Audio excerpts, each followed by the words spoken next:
Assalamualaikum warahmatullahi wabarakatuh.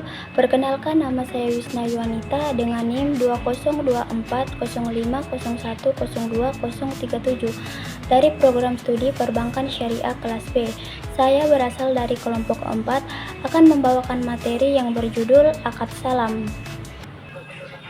Baik, langsung saja. Di sini saya akan menjelaskan terlebih dahulu pengertian dari akad salam. Apa yang dimaksud dengan akad salam? Akad salam adalah jual beli di mana pembeli memberikan harga terlebih dahulu, sedangkan barang diserahkan di kemudian dengan spesifikasi dan waktu yang telah ditentukan. Selanjutnya, terdapat dasar hukum dalam akad salam, yaitu dasar hukum yang pertama itu terdapat dalam Quran Surah Al-Baqarah ayat 282 yang berbunyi, Ya ayyuhallazina amanu iza tadayantum bidain ila ajalim musamman faktubuh, yang artinya, hai orang-orang yang beriman, apabila kamu bermuamalah tidak secara tunai dengan waktu yang ditentukan, hendaknya kamu menuliskannya. Ayat ini menjadi dasar utama di mana pembayaran dilakukan di muka dan penyerahan dilakukan di kemudian dengan waktu yang telah ditentukan. Selanjutnya, dasar hukum yang kedua itu terdapat dalam sunnah. Hadis Ibnu Abbas, Rasulullah SAW bersabda, barang siapa melakukan jual beli salam, hendaklah ia melakukannya dengan takaran yang jelas dan timbangan yang jelas pula, dengan batas waktu yang ditentukan. Dasar hukum yang ketiga adalah ijma atau kesepakatan para ulama. Ibnu Munsir bersepakat bahwa jual beli salam sah dan diperbolehkan karena hal ini didukung oleh kebutuhan masyarakat akan transaksi semacam ini.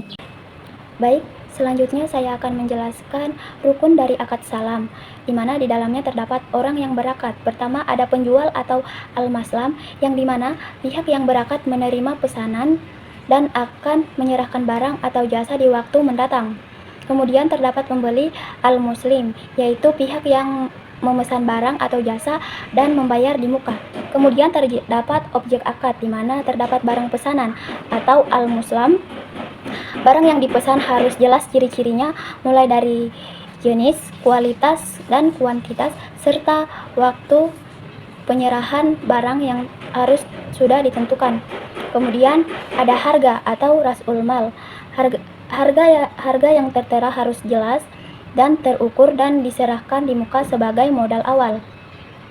Kemudian yang terakhir ada sikhat atau ijab dan kabul. Ini adalah pernyataan kehendak dari kedua belah pihak yang berakad, bisa secara tertulis maupun lisan. Adapun syarat dari akad salam yang pertama itu barang harus jelas spesifikasinya, harga harus dibayar di awal akad, tempat dan waktu penyerahannya harus jelas, serta barang bukan dari jenis barang yang dilarang diperjualbelikan. Contoh sederhananya adalah seorang petani menjual hasil panen padi 2 bulan sebelum panen, kemudian pembeli membayar lunas di awal, sedangkan barang diserahkan setelah panen sesuai kesepakatan. Adapun hikmah dan tujuan dari akad salam yaitu dapat membantu petani atau pengusaha modal kecil memastikan keberlangsungan produksi serta menghindari riba dalam transaksi jual beli.